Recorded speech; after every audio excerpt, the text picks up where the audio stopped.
Right, so we have 3 different 1911s here. These are a little on the higher end of the pricey, nothing like a Nighthawk Custom or something crazy, but we have Kimber Tactical Custom, SIG 1911, and then the Colt. So I'm going to start with the Colt just because this one's my personal one, so I can kind of judge the rest off of them.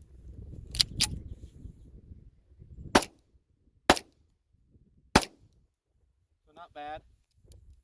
Okay, so next up we're going to start with the SIG. Already, it sounds a little more crisp, for lack of a better word. I think that's just because it's lighter. I could be wrong.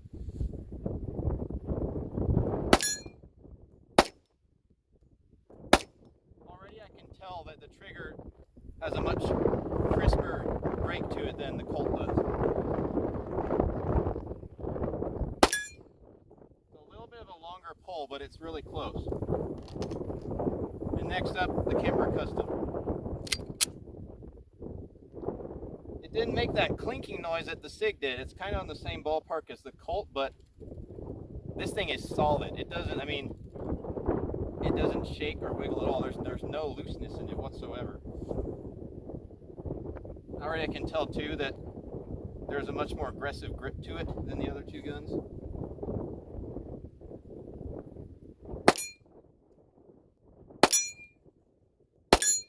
Wow, again, a very nice trigger. I think this is somewhere between the two. I think that the Kimber has the shortness of the reset that the Colt does, but also the crispness that the SIG does. So just for giggles, I'm going to do one after another and see if there's anything noticeable immediately.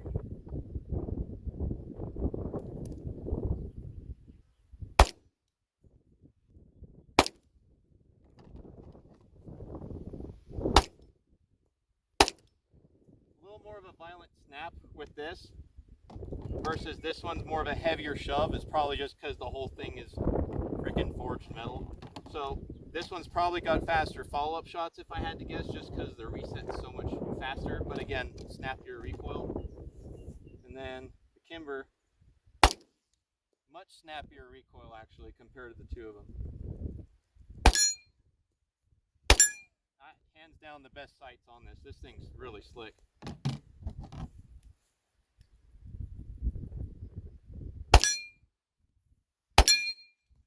The reset's really nice on this. Again, it's kind of snappy just because this really aggressive, whatever you want to call this, a palm swell right here, it really kind of digs in and whacks you when it recoils.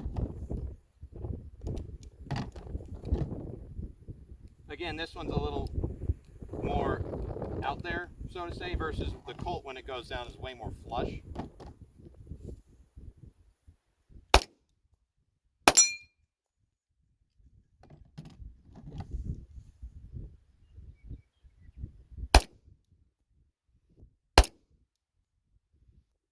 Damn. Well, I didn't even hit this target a single time with this one, but if I had to guess, I won't make any excuses here, but this one's just straight black iron sights.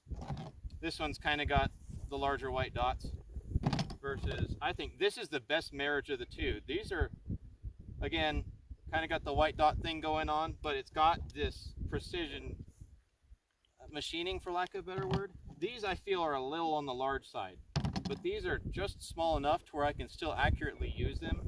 And again, they still have the white dots, so they're big enough for a good follow-up shot. If I had to pick a favorite, I mean, this is my baby, but honestly, I really like the Kimber. It puts them exactly where you want them. The trigger's nice.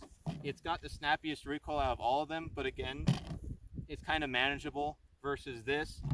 This has got the smoothest recoil by far, but again, I think that the difference is the reset when you're trying to come back off that recoil takes much more time than these two, and that's just simply because it's heavier and older. So obviously personal preference is up to you, but if you can, go shoot each one of them, kind of get your own perspective on them. There could be pluses and minuses out of all of them. I personally think this has the best feeling grip out of all of them, but again, I shot best with this, hands down.